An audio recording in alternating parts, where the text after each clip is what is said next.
Let's move on to item 6A, the fiscal year 2023 budget, Carol, and this is Carol McBroom. Everybody online.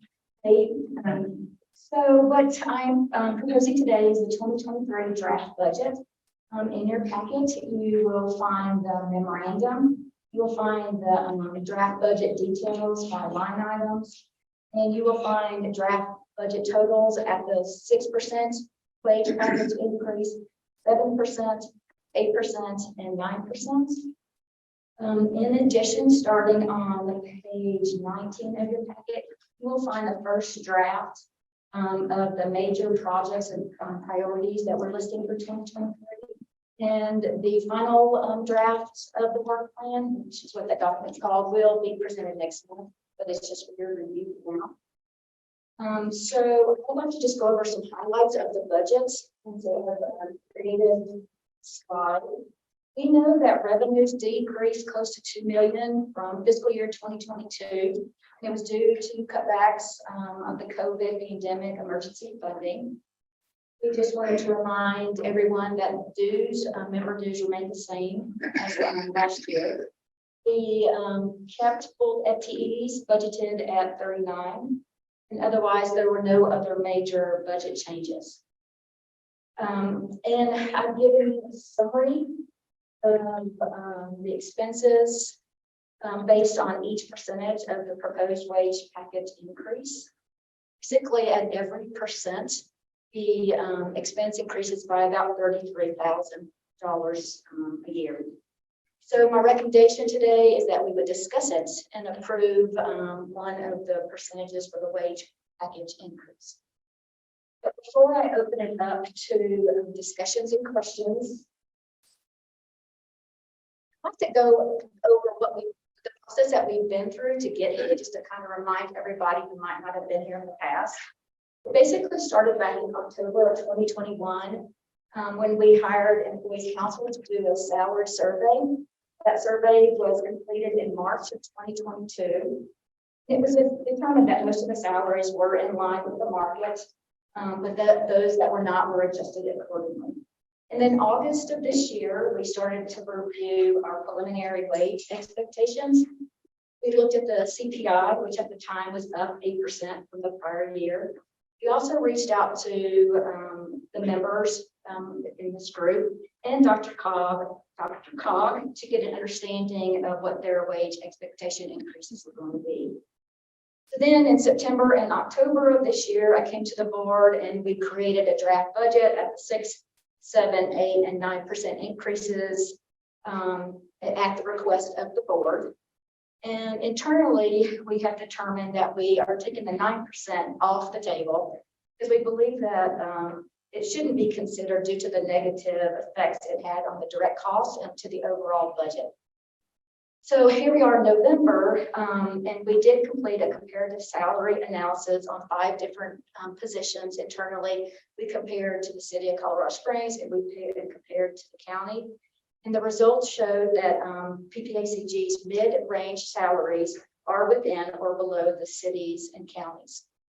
Now, individually, I can talk about that. We didn't want to put it as like a spreadsheet or to show that to everybody, but there is backup for this if anybody wants to see it. So really, with that, I'll open it up for discussions and questions.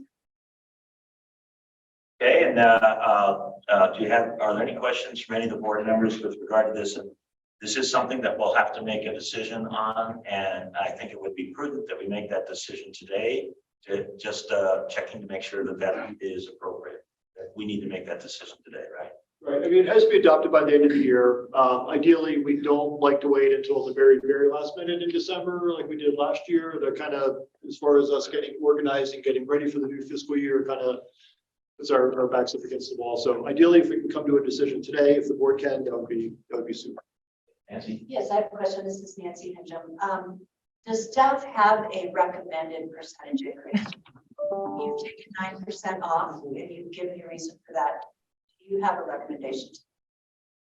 Yeah. So we've talked about it as an organization, and we are recommending the 8%.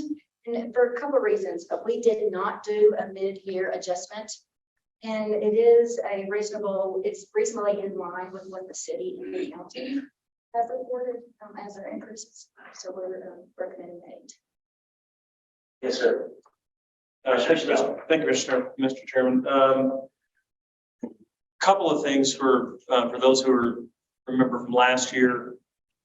We had a robust discussion which led to the delay of adopting the budget on the amount of the increase on wages for PPACG employees. And at that time, it was, I would say, preceding what was to come with the CPI.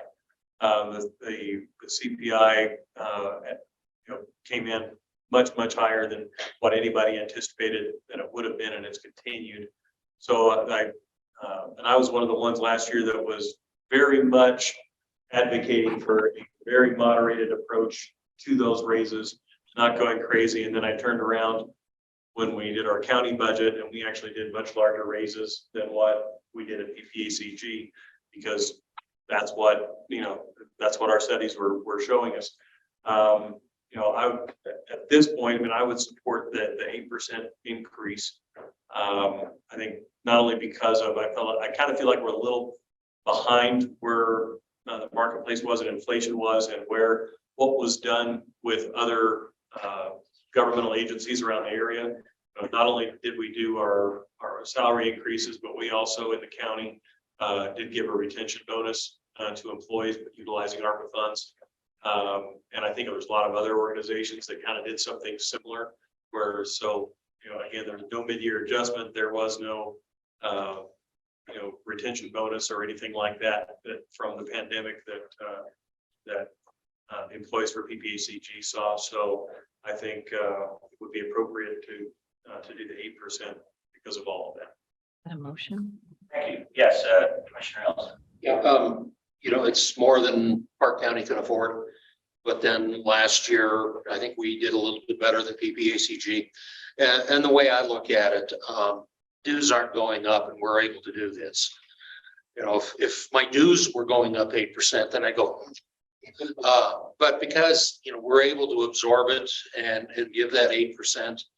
And then, of course, people that work for PPACG live in El Paso County, Colorado Springs area, which is totally different as far as, okay, you guys didn't give me a raise. There's lots of places out there that they might be able to find another job if they aren't happy. And we have got such a terrific staff now at PPACG. The help that they provide, all of the work that they do, I would go along with Commissioner Snow and say that the 8% I think is a good number.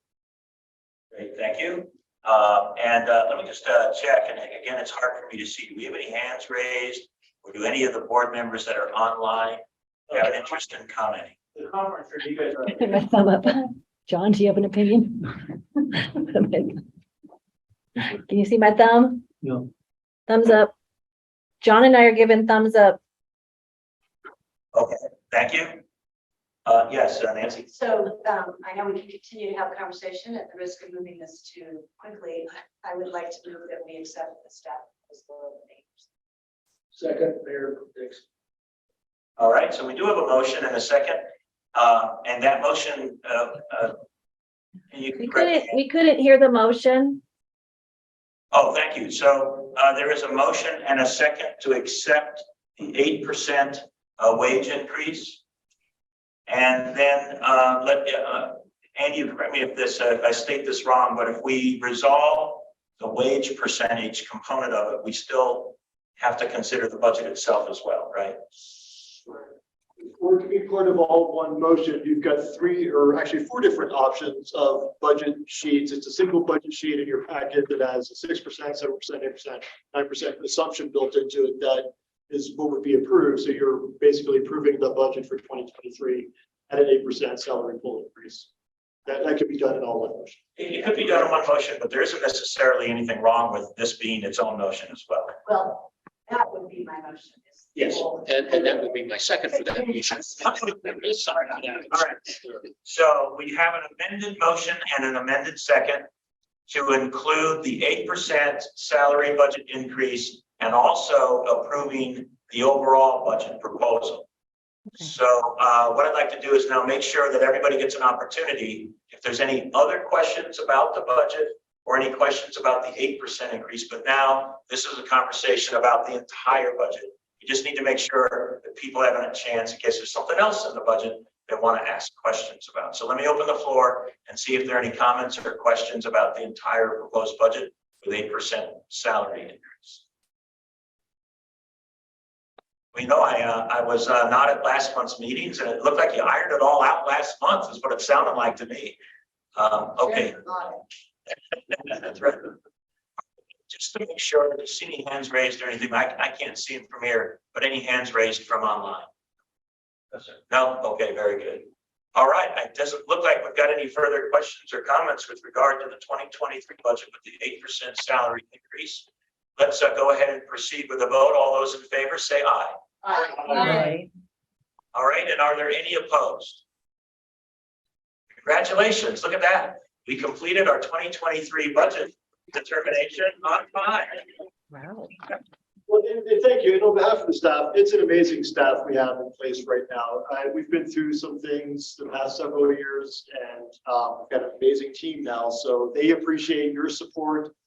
They hear vice versa that you appreciate what they're doing. You've got a draft of our work plan priorities in here that's attached to the budget as well. We'll bring that back next month and go through that in more detail and talk about the priorities for 2023. But yeah, we really appreciate the board's support on behalf of all of us. So thank you. Outstanding. Thank you very much. Appreciate the board's deliberations on it as well. That makes things very simple and easy for us in our December meeting, which is great. Shall we proceed? That anxious to hear from Yes. Excellent. Right, so let's move on to action item 6B, which is tip amendment number 3. Commissioner, I did see you standing, so. I'm not leaving and I'm not requesting to be. Okay, very good. Our chairs are not comfortable. Uh, I'm still in the mode of recovering from the latter fall of July 2022. So sitting for long periods of time is not great. Very good. So the standing was not a request to speak. It's just. We're not done, are we? No, we're not. All right. Shall we go through the presentation for tip amendment number 3? You know? Good morning. Thank you for having me today. Today we have a tip amendment for just one project change today. We have a project from El Paso County. It's a fleet electrification project. This project was approved by our board and went through the committee system when we awarded multimodal options fund dollars earlier this year. In some discussions with CDOT and El Paso County and PPACG, we were kind of advised that this project there was some concern that the project doesn't really fully meet the eligibility requirements of the MMOF. And so we kind of came up to the recommendation that we would swap out the funding source. So what we're proposing here is swapping out the multimodal options funding for carbon reduction program funding. And this carbon reduction program funding is a new funding source to us that was established under the new Infrastructure and Jobs Act. And I did want to point out quickly that the amount of federal funding has changed a little bit because of this swap out. So originally the MMOF has a higher local match requirement. It has a 50% local match requirement. The carbon reduction program has a 17.21% local match requirement. And PPACG staff is recommending that we award this funding in line with that lower local match, because if El Paso County had applied for this funding with this project, they would have chosen to do the lower match. This has been discussed at TAC. TAC agreed. It has been through CAC. And at this time, if you have any questions or comments, I would be happy to answer them. I believe Victoria Chavez is also on the line. Great, very good. Are there any questions from any of the board members regarding the STIP Amendment 3? I So mean, it's did, essentially a fund swapping. Oh, I apologies, please go ahead. so does that mean that the MMOF funds are now going back in the pool to be available? Correct, yes. The MMOF funds have come in or will, pending this approval, come back into the pot to become available. We do have a existing notice of funding availability out, and we have let everybody know we anticipate this amount of funding. It's 525,000 in MMOF.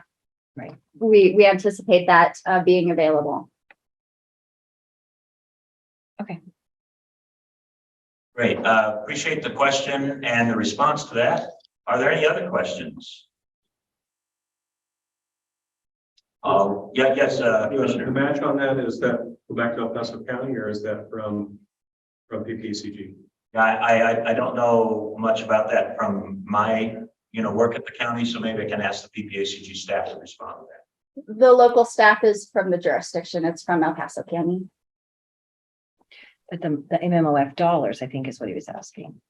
The MMOF is from the state. I was asking about the current project. Oh, Oh. I'm sorry. Okay.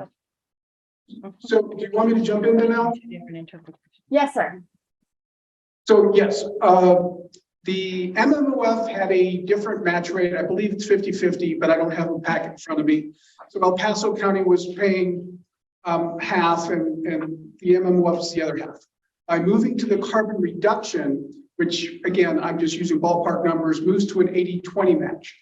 Mhm. Had we known that CDOT would have had the pushback on the MMOF in the first place, El Paso County would have gone after the carbon reduction in the first place.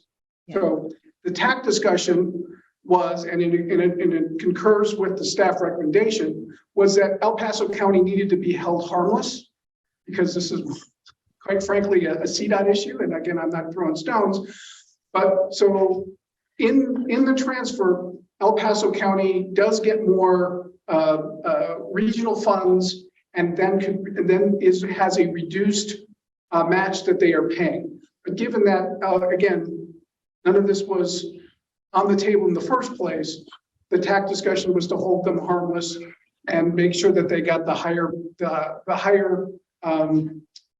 regional fund amount.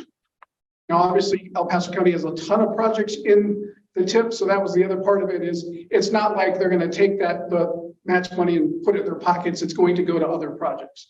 So with that, if the board's cool with that explanation, we're great. But if not, Victoria Chavez is on the line and can chat more about the El Paso County. And I think the other part of it, but we kind of mentioned it already, is that would be releasing 525,000 from MMOF, which then becomes available for whatever is an appropriate project, which could be any board member's public agency here, right? Yes, sir, that is correct. And again, my understanding is El Paso County is not going after that 525. So they've released it and they are not making application towards it. Okay, great. Are there any other questions either for Victoria or just in general? Yes, sir. Yeah. MMOF funds. How do you apply for the other plus 25,000 per? So we release a notice of funding availability and there is an application. So again, these are funds that are restricted to within the MPO boundary. So those representatives that are within the MPO boundary receive notice of the funding being available. If you are one of the few jurisdictions that are outside the MPO boundary, since you weren't eligible, we didn't send out any notice for it. I'll ask it as a question. Just to muddy the waters a little bit more, these are, Pardon? just to muddy the waters slightly more, these are ARPA dollars that are in MMOF, so they have a short time frame, right? Yes. Yes. Okay, They have to be obligated in 2024 and then spent by and 20. expended by the end of 26. Yeah. Okay, And it's still 80-20%? 50-50. No, MMOF. 50/50. 50. Again, what I've told all the jurisdictions within that, obviously that 50/50 is something that can be waived by the State Transportation Commission. We're happy to go to our Transportation Commissioner, Lisa Hickey, and ask her to help us with that process. So don't be scared off if you're within the boundary and you are eligible. Don't be scared off by that 50/50. Tell us what your project is and we can see what we can do to help. Councilwoman Hanson had a question about what's the boundary. And what does that mean, boundary? So the boundary is the urbanized area as defined by the census. So every 10 years, our boundary changes slightly when the urbanized boundary as realized by the census changes. There is a process we go through to officially adopt it. But basically, it's the urbanized area. And now get ready to either pop up a map or help me if I miss one. So the jurisdictions within the MPO are Teller County, El Paso County, Colorado Springs, Manitou Springs, Fountain, Green Mountain Falls, Monument. Since we had a question from the Mayor Pro Tem from Callahan, Callahan is outside. I believe so, yes. You're outside the urbanized boundaries. That being said, you are in the boundary for the Central Front Range. Poor Callahan. Your person for that. The Central Front Range is the TPR under which you're covered. And again, I know we're stretched for time. So, but basically, at some point, I can come back and give you sort of a funding, how money happens here. I just will bore the heck out of you. You can record it and use it for nap time later. But needless to say, the way we do it is by 15 different geographical boundaries. You are in Central Front Range. Commissioner Elsner is your representative. Well, some of you are within TPR number 1, which is the Pikes Peak MPO. We're still in the El Paso County MTO boundary, right? No, you're within the Central Front Range. So CDOT / Commissioner Elsner are the ones that help. But I'm always available to help. I never take off my hat and say I won't help. So just let me know what you need. Yeah, basically the Central Front Range is everything that's not included. You're in the not included, Park County's in the not included, Teller County, a good portion of it is in the not included. Everything except for little part of it. Yeah, so it's the rest of it, and that's where we use the Central Front Range money is in the areas that are not part of that. That density, essentially. Yeah, so yes, if you have projects, that's, we went through the MPO where I think you got sidewalks. Yes, we did. We got a grant from CDOT on that, yes. Yeah, so MPO, not the MPO, the Transportation Planning Region. Yeah, the TPR to get the MMOF money. The MMOF money for your sidewalks and those type of things. So that's where you come to the Central Front Range with those type of requests. And when we have the money, we send out hey, we have money. Yeah, January is your annual meeting. Maybe there will be a lunch and learn before or after or in between where I can bore the heck out of everybody about all the different boundaries and all the different funding sources. I'm happy to do that, but that's when we'll have new board members coming on board. If that would be a help. I didn't know that you won't board me when it comes to money. Well, that's exciting news for you all. I'm happy to help. Let the record state that the Mayor Pro Tem from Callahan will not be bored on any budget discussion. Okay. And I think I saw a text or something from someone online. Gail, do you want to ask that question? Otherwise, I'm happy to. Yes, can you hear me okay? Yes, we can. Yeah, thanks. I just wanted to make sure that, as I recall, there was another part of that discussion about the carbon reduction fund going to the county, or I'm sorry, the release of carbon reduction funding that had previously been awarded to Mountain Metro. And they released those funds so the county could receive them with the understanding that they would receive this available MMOF funding for their original request. And I just wanted to make sure, do I have a misunderstanding on this, or is this something different here, John? Carbon reduction hasn't been awarded yet. I know that MMT Oh, okay. anticipated applying for the full amount, but it hasn't been awarded yet. Okay, great. Thank you. I needed that point of clarification. Great. Thank you for that question. Appreciate it. Are there any other questions from online that you can ascertain? Yeah, that's all. That's all. Speaks up, but that's it. Okay, great. So I'll just open the floor again. Any more questions with regard to item 6B? Yes. I just have a comment. Yes, This please. funding is all really confusing. I had CDOT down to Fountain a couple of weeks ago. And they went through with our staff, a lot of the funding options and what the matches are and the abbreviations. I think it really helped my staff. So if there's just a lot of confusion with the ARPA dollars being in with the MMOF and all that, consider having a Zoom meeting or having them over to your place because it's really helpful. Yep, happy to do it.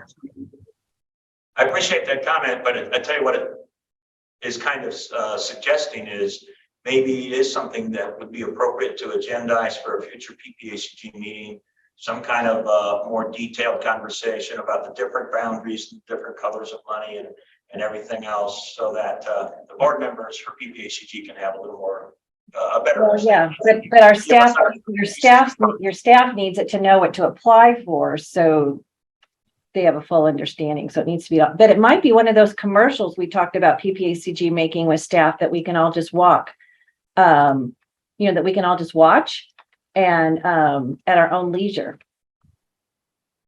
Okay. Sure. I was going to suggest, there could be a high level presentation too. And if there's individual entities within PPACG like a staff level kind of presentation to sit down individually, CDOT would be available to do that as well.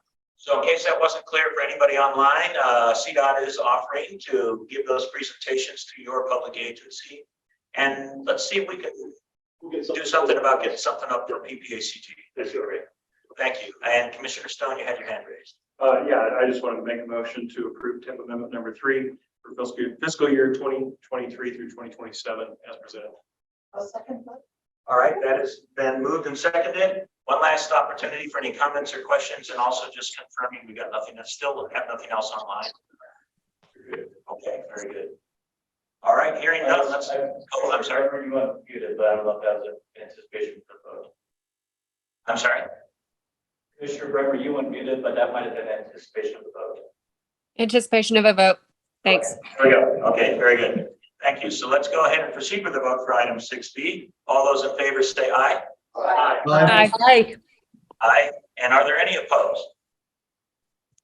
Outstanding. So let us, that passes. Let's go to 6C, the form nominating committee, or the nominating committee to form a nominating committee for the 2023 board officers.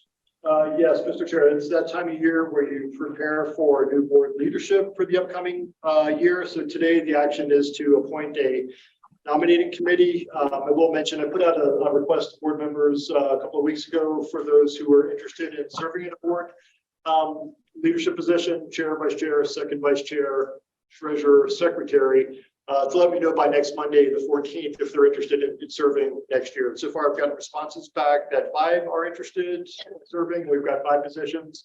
I've had 2 members express interest in serving on the nominating committee, Councilmember Yolanda Avila, also board member Mayor Dixon, but also Mayor Dixon expressed interest in being on one of the board leadership positions. So I would suggest you probably would want 2 additional ones if you need to hold back from being on the nominating committee. I think if you have 3 board members that aren't seeking a 2023 executive committee position, if you have 3 that can form a nominating slate, that should suffice for today's action. Okay, wait, do we need to find 3 and then vote on that today, or do we? Are you looking to settle it? Probably, yeah, 2 more volunteers in addition to Councilmember Avila. Okay, great. I would suggest. So let me just open it up for the floor. Are there any other the board, any other board members that are interested in serving on the nominating committee for the 2023 officers? Kind of the guidelines we're doing for this is that if you put your name in for interest in leadership, then you're not available for the nominating committee, correct? I would recommend that, yeah, because otherwise, So that limits the number of people in the room. If those 5 people are in the room, there's fewer people. So my recommendation is if you didn't put your name in, you might want to consider serving on the nominating committee because we're running out of people. Yes. Well, that being said, this is Commissioner Bremer, and I will be happy to be on the nominating committee so that I'm not on anything else. She doesn't want to be voluntold. huh? We do have an El Paso County Commissioner that would like to be on the nominating committee and to use her presence on the nominating committee as a forcing function that she's not going to be pursuing an officer position, if I heard correctly. Thank you, Commissioner Bremer. I appreciate your volunteering. That is 2. That's 2. Ideally, 1 more, 2 could do it, but 3 would be better. Pressure. I think 3 would be great. And to be fair, we have 2 that are from the Front Range. And maybe we could get a 3rd that is not from the Front Range, and then it's a little bit out of balance. I'll be happy to serve. Okay, very good. The Mayor Pro Tem from Woodland Park, Kelly Case. Are there any others that would like to? So we might have to have a discussion, but let me just open the floor and see if there's others. Also, volunteer. The way I can learn what's going on. Okay. All right, now we have 3 positions and 4 volunteers. And for those online, that was Roland Gardine from Calhan is also willing to volunteer to serve on the nominating committee. Is there any objection to having 4? Who's the 4th? I have Kelly, Cami, Roland. I got Cam. Yolanda. Oh, Yolanda, thank you. I move we approve those 4. Second, Eric Schoen. All right, there is a motion and a second to There's approve somebody who those can't make the 4. meeting. And we do hear a background station. My apologies. Busy Yeah. people. Okay, so we have 4 that are nominated, My long email address. and that is Council Member Yolanda Avila, County Commissioner Cami Bremer, Mayor Pro Tem for the City of Woodland Park, Kelly Case, and Mayor Pro Tem, Town of Calhan, Roland Gardine. Any other last comments before we proceed to a vote? Moving along today. All right, hearing none, let's, all those in favor of having those 4 as appointed to this nominating committee, signify by saying aye. Aye. Hi. And are there any opposed? Very good. We've got a committee of 4. Outstanding. Let's move on to 6D. And this is the Communities Working Together Annual Award Annual Award. And we need to select a review committee. And Andy, this is for you to describe as well. Yes, thank you, Mr. Chair. The board started this a couple of years ago to give out a Communities Working Together Regional Award each year in December during your December meeting. We just pushed out the notice and we're going to keep amplifying that to let the community know that nominations are open now. Folks can nominate anybody in the region for somebody that really exemplifies working across jurisdictional boundaries. But the action for today is to look for a couple more volunteers, 2 or 3 to work with me to review applications, nominations that are submitted, and then make a recommendation for providing that award at the December meeting. Very good. And do you have any volunteers at this point? We haven't asked for any yet, so You don't haven't have asked. any yet, Okay. but yeah, open to. All right, so this is open. Should be board members, I presume. Yes. Yes, okay, very good. Commissioner Stowe. Yeah, Mr. Chair, I'd be happy to help. Okay, that is 1. Outstanding. Yes. I'd be happy to help. And Commissioner Elser, that's 2. Mr. Chair, this is John Graham. I serve on that. I'm sorry, I missed that. Who was that? John Graham. It's John John Graham. Mr. Chair, I Thank you, serve John. on that. Who was the first? That's 3. Thank you. Appreciate that. And again, how many were you interested in? It doesn't make much difference, A maybe. handful, 3-ish is good. It was 3 last year. 3 last year, yeah, Okay. good. So we do have 3 volunteers, but I still want to just leave it open in case anybody else does have an interest. Who was the first one?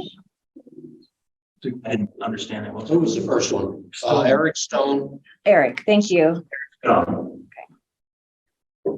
Okay, very good. I'm not hearing any others expressing an interest. So we do have 3. And we do need to vote on this. So I'll entertain a motion at this time. Also move. We approve the. Okay, very good. And that is moved and seconded. Thank you so much. One last opportunity for comments or questions. The application. And hearing none, let's go ahead and Where proceed with. where is the application available? This is Jared Berner from PPACG. So the application is currently on the website. It's just under there's a couple different places. There is a news release that went out on the first. Went on social media, specifically LinkedIn, because that is a fairly good platform for an award of this nature. But it is off of our homepage, off the releases, as well as a standalone page on the website. Thank you. Okay, very good. Any other questions before we proceed with the vote? All right, let's go ahead and proceed with that vote for item 60. All those in favor of approving those 3 volunteers for this review committee, signify by saying aye. Aye. Thank you. Are there any opposed? All right, outstanding. And we have now item 6E, and this is appointment of treasurer to fill a vacancy. And this is an unexpired term through 2022. Andy, if you'd like to give a little bit extra explanation on that. Sure. So we amended the agenda a little over 24 hours ago to add this item. Mayor Don Wilson from Monuments had been our treasurer this year and last year as well. He is stepping down from his position this week to fill an unexpired legislative term, not the one that he won last night, but a separate one. But then he'll fill his other term in January. Don't want to go down that rabbit hole, but we could literally probably lose any other board leadership position if somebody had to step down, except for treasurer. Treasurer is really important because that position has to sign off on our check runs that we do twice a month, so we can pay our bills, pay our credit card bills and utilities and everything else. We need a treasurer to fill out the balance of 2022. And then with the nominating committee that you just appointed in the previous item, 2 items ago, they'll figure out who the treasurer would be in 2023 for the full term. But we need somebody that's willing to step in for the balance of this year's term. Okay, great. Yes, sir. Are the signatures ink or can they be electronic? Electronic approvals are just fine. We send out twice a month our accounts payable list of checks that are in the queue for approval, and I sign off on them. Carol sends out an email, and we just seek an electronic response back. This is Sharon. Do we have anyone that put in their name to do that in 2023? Commissioner Stone has from Teller County. So we have. I make a motion to put in as our temporary treasurer. Eric, would you be willing to start a little earlier? Yeah, I'd be happy if that's what the board would like. Okay, great. And just before we actually get to the motion, Dick, but I must have one. I know Council Member Avila had a question, so go ahead. No, and that's, I was treasurer for 2 years and I learned so much to see what the bills we had and where they were going, and, you know, from everything to insurance to copiers to what we do with AAA. I mean, I learned so much by being the treasurer. So I would encourage anyone that can. I'm glad you're doing it, Commissioner Stone. However, in the future, I wouldn't shy away from it. Yeah, thank you. I appreciate those comments. Those are great. And can we accept Commissioner Elsner's motion? We have a motion in a second for Commissioner Stone to fill this position until such time that we have our officers slate and a vote for next year. Who made the motion in the second? We didn't all catch that down here. It was Commissioner Elsner made the motion, and it was Mayor Pro Tem Roland Gardine from Calhan that made the second. Thank you. You are welcome. All right. Any last comments or questions on this item? All right. Hearing none. All those in favor of this appointment, please signify by saying aye. Aye. And are there any opposed? All right, outstanding. Let's move on to now item 6F, which was modified from 7A this morning. So it's listed on the agenda as 7A, but it is formally at this point 6F. We're we're seeking action on this. And actually, before we get into the weeds on this, I don't know if John was going to handle this or Janelle, but just want to mention as well, item 7B, pavement condition.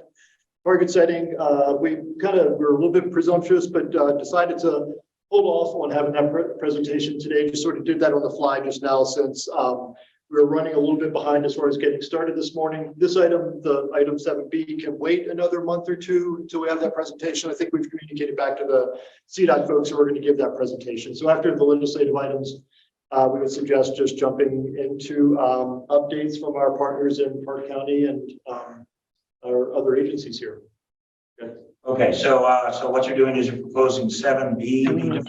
Right, it was information only, wasn't going to be action for today. It was just going to be a briefing on pavement condition and target setting that we have to do at some point here in the next couple of months, but John. We would continue with 7C. Correct. That's Okay, right. great. Yep. And then 7A was moved to 6F. Right, yeah. With that, John or Janelle? I think Janelle's gonna handle this, but Okay. if I'm wrong, then I will shoot from the hip. Janelle? I will walk through it and then I'll let you jump in if necessary, John. So we've been developing this legislative themes and priorities brochure with our legislative committee, which has met a few times through the late summer and fall. If you take a look at this page, thank you very much. Our legislative themes, it's quite similar to last year, but there has been some updating. Mayor Thompson just noted that we need to change the treasurer under current board leadership out. But our intent with this is to have the board approve this today if possible, so that we can go ahead and get these printed out for our legislative roundtable, which is scheduled for November 29th. And if you go to the second page, please, there we go. There are a couple of items here in yellow. So there were some discussions during our community advisory committee meeting to change a few, change a little bit of the wording to better reflect how they felt it change the wording to hopefully better reflect our intent.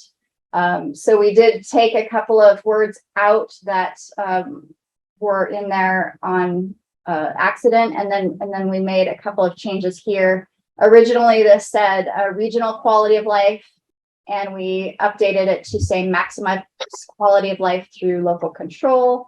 And then we also added in this sentence a couple of words, so it reads, local government is in the best position to determine local needs to attain high quality of life and the funding for those needs, oppose state mandates that usurp local control.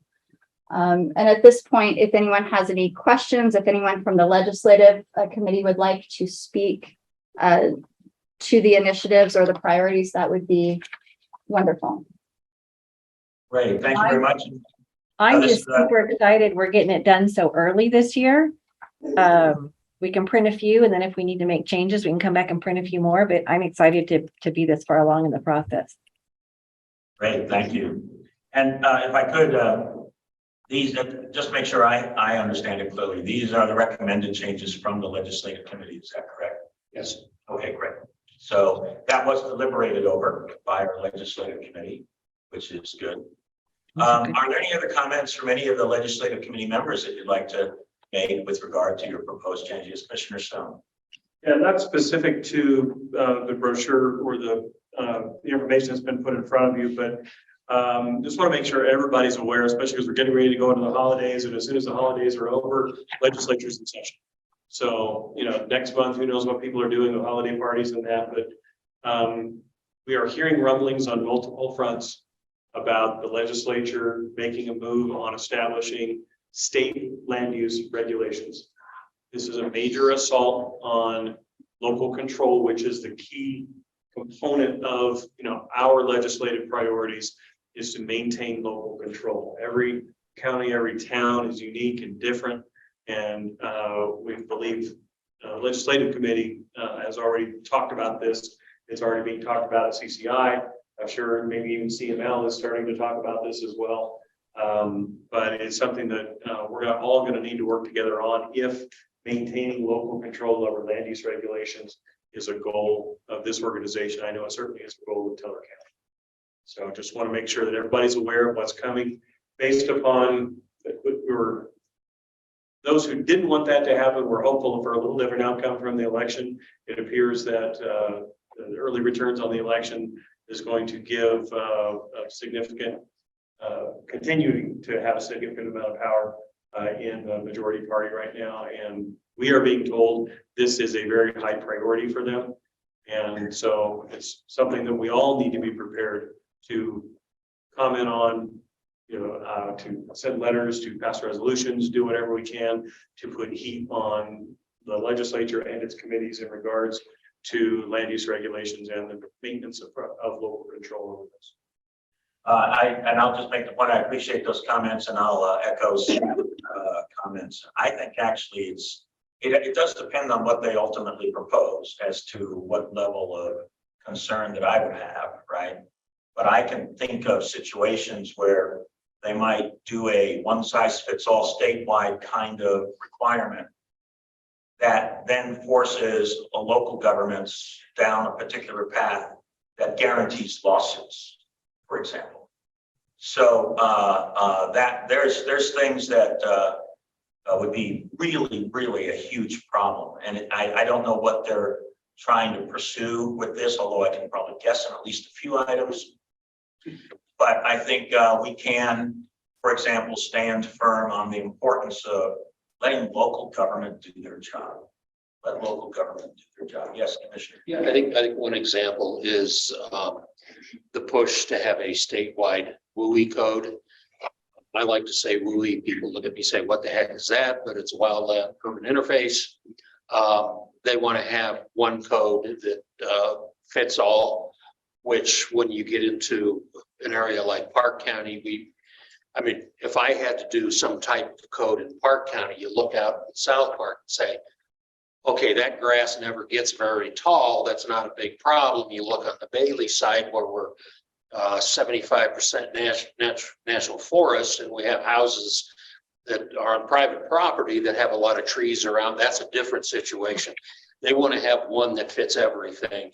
I think that's just one of them. There are a couple other things that are coming up that they really want to do, and that is something that Governor Polis has said that he really wants to get rid of local control when it comes to land use, because it's stopping them from being able to say, you are going to have multifamily housing in this area. And that's one of the other issues that we have is, rural, how do we handle that? Everybody here is on a well, with the exception of just a couple of places, Fairplay being one of them. And then to say, well, you're going to have, you got to have multi-family type housing in this area. Well, we don't have the water available. So how do we start trying to figure out, the state's requiring it, but we can't do it. So we can't give funds for a project that we want to do that fits us because the state is saying, oh, no, you have to do this. So it is a very big thing coming up with local control and trying to keep the legislature and the state government in their lane, so we have our lane, because we're the ones that know best what is, what we need in our communities. I appreciate those comments. Yes, I'll table this on 11/29. What location? It will be a PPACG at 2:00 in our main conference room. okay, great. We'll have Yeah. snacks. I would even add to the concerns. Town like Green Mountain Falls, we're looking at the wildland urban interface codes. We physically can't comply with some of them because of the size of the lots. It's a physical impossibility. When you have to cut down your neighbor's trees to keep your house safe according to the codes, it is over us. And destroy your neighbor's house. Yes. That's over. In Cripple Creek, what's your standard size lot? 25 by 125? Yeah, so you're cutting down your neighbor's tree. And in particular, I'll make the point that wildland urban interface, we have a very unique situation with the Pike National Forest, a massive amount of population next to a gigantic national forest. It is unique. There's nothing like it anywhere else in the United States. it has unique needs, unique requirements, and needs unique action.